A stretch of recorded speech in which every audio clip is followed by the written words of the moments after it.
First up, we've got our junior scholars. So everybody, our junior scholars are somewhat 8th graders who had the opportunity to take the PSAT test. And they've got to have specific qualifying scores on either the math and or the reading portion of the SAT, of the PSAT. And so we had a great group of students who took that assessment, put forth an incredible effort. Many of them had practice sessions leading up to the big day. And ultimately we had 8 students who qualified as state junior scholars who are going to be recognized at that banquet, that district banquet that I spoke about on the 19th. So those junior scholars are up on the screen: Mr. Keegan Claffey, Miss Mackenzie Kofall, Mr. James Holloman, Mr. Jacob Hasso, Miss Mia Lopez Huerta, Miss Elizabeth Mullen, Mr. Juan Ramirez, and Mr. Brandon Salorza. So a huge congratulations to those students. We are so very proud of you. This junior scholarship, this junior scholar recognition, guys, comes with a lot of attention from some national collegiate and university scholarship opportunities.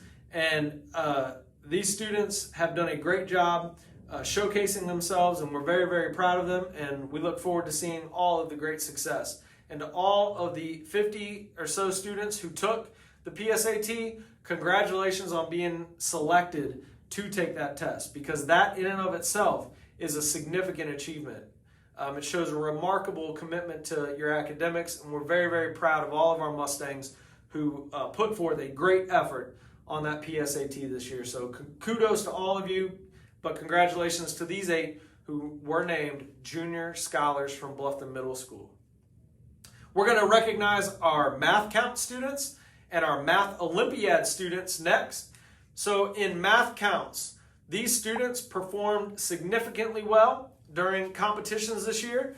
Ben Black, Keegan Claffey, Fallon Delaney, Jacob Hasso, Elise Hunt, Carter Lawson, Cameron Kincaid, Miley Victoria King, Lily Leto, Ryan McClure, Elizabeth Mullen, Catherine Perez, Taylor Akupski, Brandon Salorza, Ethan Thacker, and Tony Facenda.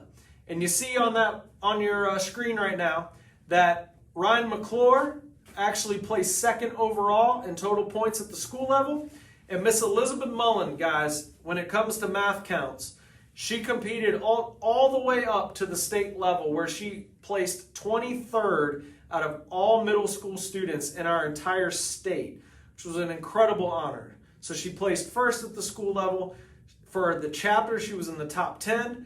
Then at regional invitational, she placed in the top 5, which qualified her for state, where she came back with that top 25 finish. So congratulations to all of our students who participated in the math counts, and we look forward to many more success out of our students who are selected and become a part of our math counts group. In Math Olympiad, our yearly results came back. We've got some great performance out of Danae Bailey, Oliver Barracks, Caden Claffey, Frankie Heisel, Thomas Jobst, Kinsley Caney, Chloe Mallet, Madison Mickelhaney, Reagan Michael, Ayana Partridge, Aislinn Steinke, Morgan Walker, and Liam White. And students, you see on there, Oliver was a regional top 25%er. Caden Claffey was the top school point earner and also placed in the top 10% in the region. Frankie was in the top 30% in the region. Thomas Jobst, top 25% in the region. Kinsley Caney, top 10%, and the 2nd place overall point earner in the school. Reagan Michael, top 40 in the region. Aislinn, top 20 in the region. And Morgan Walker, top 20 in the region. So Math Olympiad performances were strong this year as well, and we look forward to continuing that next year as an opportunity. So any of our students, if you were not a part of some of these great academic groups, make sure you check them out this year. For more information on the Math Counts and Math Olympiad, when you see Dr. Tuttle out and about in the building, make sure you stop her and ask her how you can become a part of those great clubs. And we've got huge news this spring in athletics, and we got to make sure that we celebrate them. So overall this spring, guys, boys track, a third place finish at the county championships. Our girls soccer and our boys baseball team, county runners up. Boys baseball team, best finish ever in school history. In girls track, county champions at the county meet. And in boys soccer, in that overtime win over Hilton Head, county champions. So a huge celebration on the athletic side. Y'all, we talk about it all the time. We get it done in the classroom, and you guys get it done on the courts and on the fields.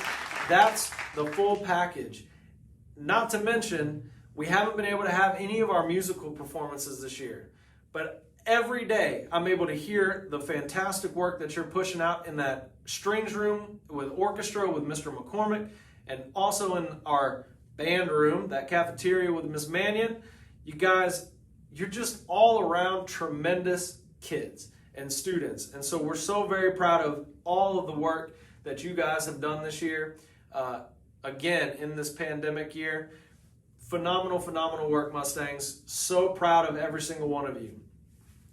Wanted to take this moment in regards, since we're here talking about the boys soccer and girls soccer. So this isn't to overshadow anything from any of our other teams this year, because everybody had a great year, but wanted to talk about personal responsibility. I want to tie that in right now. Our girls team in the one of the last games of the year, they played at Hilton Head, and they had a less than desirable experience in that game, just with kind of how things all played out, and came back, and rightfully so, we're feeling some kind of way. But what I am so proud of is our girls stepping up, understanding their responsibility as a team, our coaches understanding their responsibility as leaders and great leaders and role models for our young ladies. They had the opportunity, guys, to walk away or bow down or take a knee, but they didn't. And girls, you know, I told you I was going to stand there with you on that sideline during that championship game.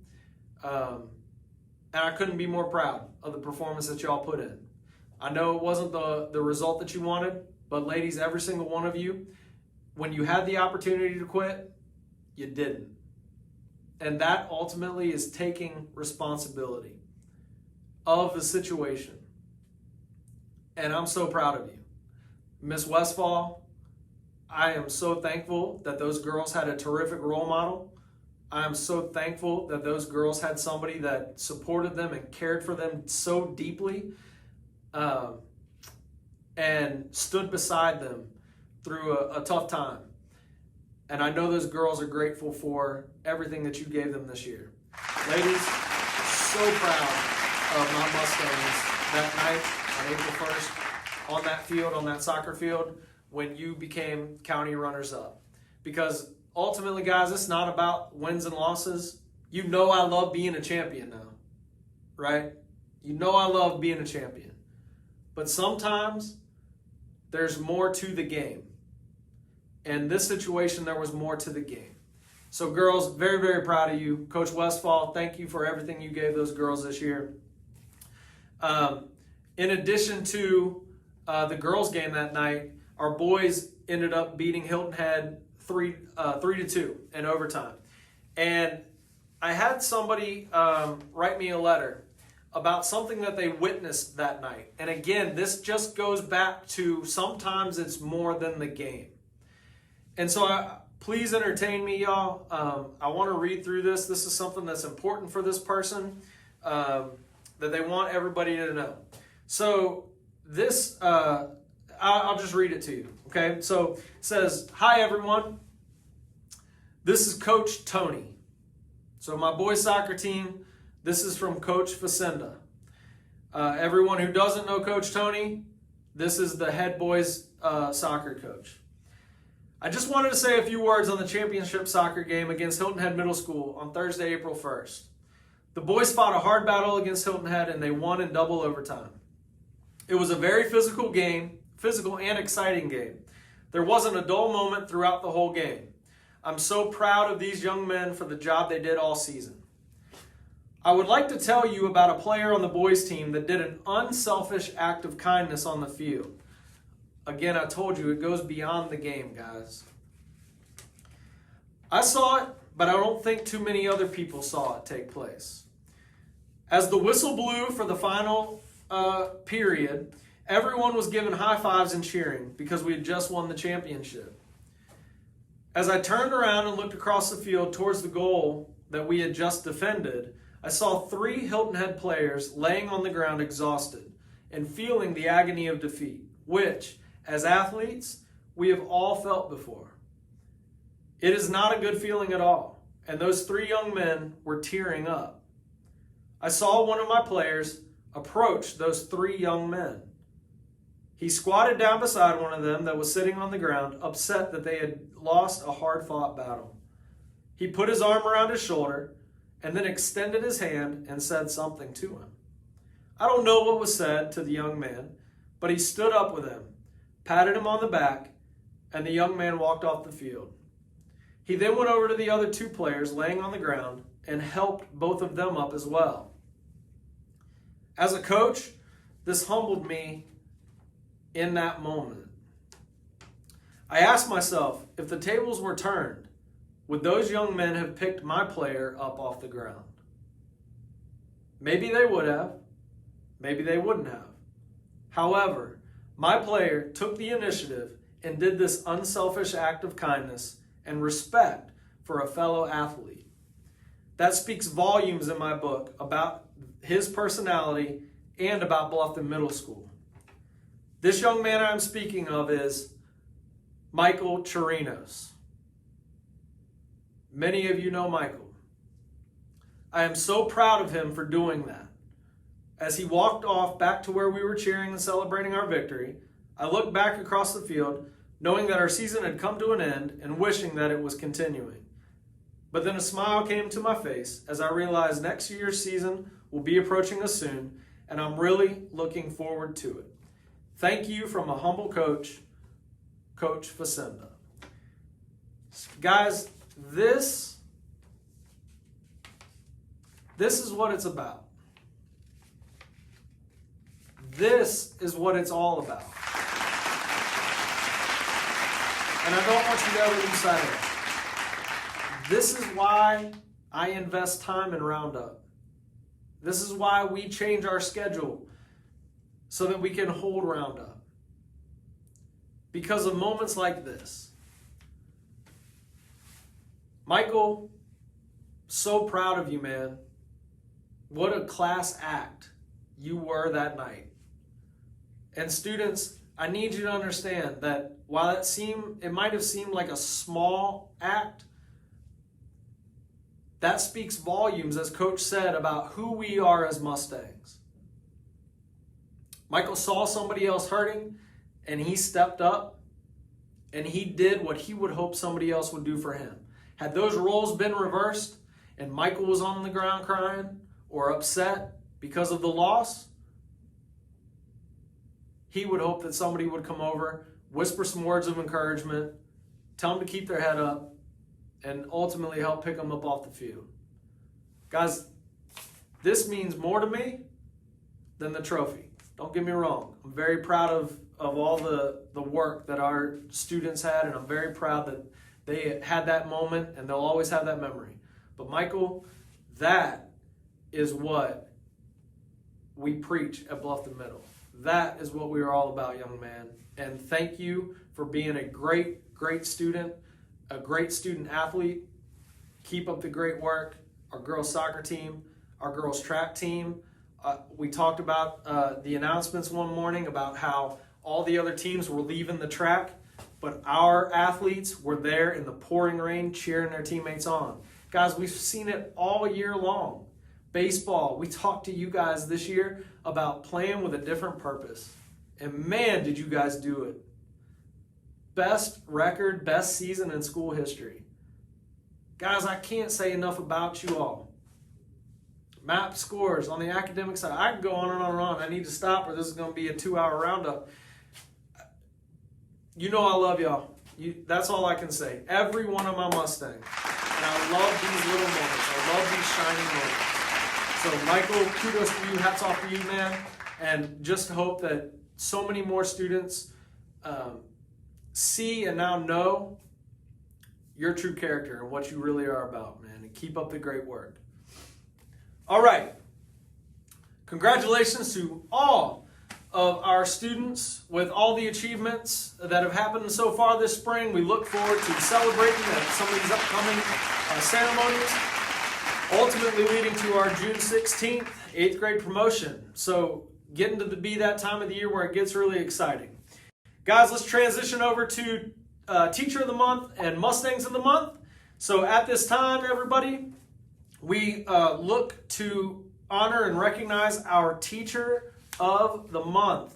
So in speaking to our previous Teacher of the Month, Miss Mannion, she was able to select who she believed, out of all the letters that have poured in, the teacher who she believes should be selected for this coming month.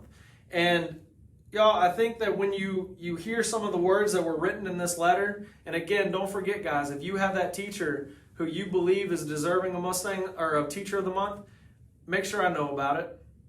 All right, we've got 1 month left, okay? And I still have a stack like this of letters. And so not everybody will be recognized. But at the end of the year, I still make sure all of your teachers get those letters. So please let me know if you think you've got a teacher who deserves next month's Teacher of the Month.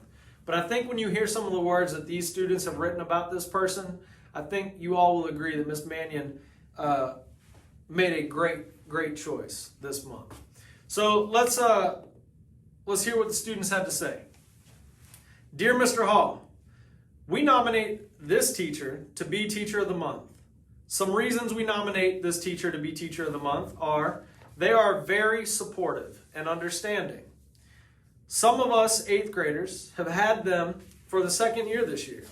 And sadly for us 8th graders, we will no longer have them as a teacher due to COVID-19 protocols, having us move to a new algebra teacher in the middle of the year. This teacher greets all of us with a smile and a welcome. Us students can't wait for their class in the morning and helping us have a great start to the day. They help teach students to their understanding and never get frustrated with any of us, no matter how much we annoy them. This teacher starts our morning advisory with a chapter of a book, teaching us the importance of never giving up, and takes us on a walk, which helps us forget the stress of the school day and helps us reflect on the positive things in life. This teacher never fails to be a kind, caring, and helpful teacher.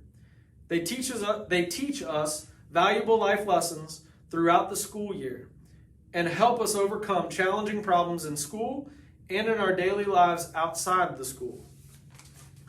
This teacher never fails to put a smile on students' faces, never fails to turn someone's not so good day into a good day, and never fails to make someone laugh. We, his Algebra 1 class, nominate Mr. Doomermuth to be Teacher of the Month for the last month that we have him. Sincerely, his Algebra 1 class. So guys, this letter was written several months ago before Mr. Doomermuth and Miss Threadgill ended up having some transition in their class period. But Mr. D, congratulations on being selected as the May Teacher of the Month. You have stepped up this year. I had to make a phone call to you in the middle of the summer and ask if you'd be interested in stepping into a new teaching role and taking on a new course. And without hesitation, you jumped at it. On top of accepting athletic director. So you've taken on a lot of responsibility this year, Mr. Doomermuth. And your students know everything that you do in this building. One of my favorite parts in that letter, everybody, is the fact that these students realize and they recognize how special that time in the morning is where Mr. D reads to them. And I think that's an incredible way to build a connection. So congratulations, Mr. Dumermuth. Again, the students love you, man. And we appreciate everything that you do in the school and outside of the school for all of our students. So congratulations. Thank you for everything that you give to Bluffton Middle School. Students, it is your time. Our Mustangs of the Month for April, those students who exemplified the character trait of the month of April, which was forgiveness, are as follows, guys. In 6th grade, we have, from Miss Clark's class, Rylan Paul. In Miss Skierman's class, Gerald Zuniga. In Miss Rupert's class, Adela Mora Castellan. In Mrs. Matajeski's class, Jaylene Gadsden Doe. In Mrs. Collins' class, Robbie Garrison. In Mrs. Prey's class, Anthony Trujillo Mendoza. In Miss Westfall's class, Landon Heller. In Miss Miranda's class, Harrison Gullett. In Mrs. Heyer's class, Braden Snyder. In Mrs. Monaco's class, Alejandro Smith. In Miss Smith's class, Leslie Tinoco. In Mrs. Johnson's class, Hannah Michalek. In Miss Raza's class, Eduardo Garcia Bustos. Congratulations to all of our 6th grade Mustangs of the Month. In 7th grade, from Miss Loki's class, Callie Cervantes. In Mrs. Saul's class, Angelica Garcia de la Cruz. In Mr. Klitsky's class, Jonathan Avila. In Mrs. Anderson's class, Micaiah Waddell. In Mrs. Walton's class, Trinity Knoll. In Mr. Smith's class, Solel Vaccaro. In Mrs. Hutto's class, Suri Moreno. In Miss McClure's class, Pedro Najera Romero. In Mr. Dumermuth's class, Miley Victoria King. In Mr. Appel's class, Jacob Lewis. In Mrs. McAllister's class, Cesar Gonzalez Hoff. In Mr. Frazier's class, Yasmin Rosa Rocha. Congratulations, 7th grade Mustangs of the Month, on all of your work in practicing the character trait of forgiveness. Very, very proud of you guys. Keep it up as we move into the month of May. Our 8th graders, my seniors, guys, one more month. We're going to make it a good one. My 8th graders, Mustangs of the Month, exemplifying the character trait of forgiveness. Out of Miss Schwer's class, Juan Ramirez. From Mrs. Eichert's class, Sonia Young. In Miss Martin's class, Keisha Levy Vega. In Miss Hartwell's class, Tommy Bishop. In Miss Threadgill's class, Kira Scriven. In Dr. Moore's class, Wendy Serrano. In Mr. Rietveld's class, Fabian Arazo Matut. In Mrs. Brabham's class, Jacob Hasso. In Miss Thompson's class, Emmanuel Diaz. In Miss Guerra's class, Kevin Muro Garcia. In Dr. Petty's class, Cesar Guerrero Garcia. In Miss Silverstein's class, from 8th grade, Francisco Robles. And in Miss Belmont's class, Christopher Cardoza Arias. 8th graders, congratulations. Very, very proud of you guys. Thank you for being upstanding Mustangs in and about our building. Continue being those outstanding role models for your classmates. Very, very proud of you guys.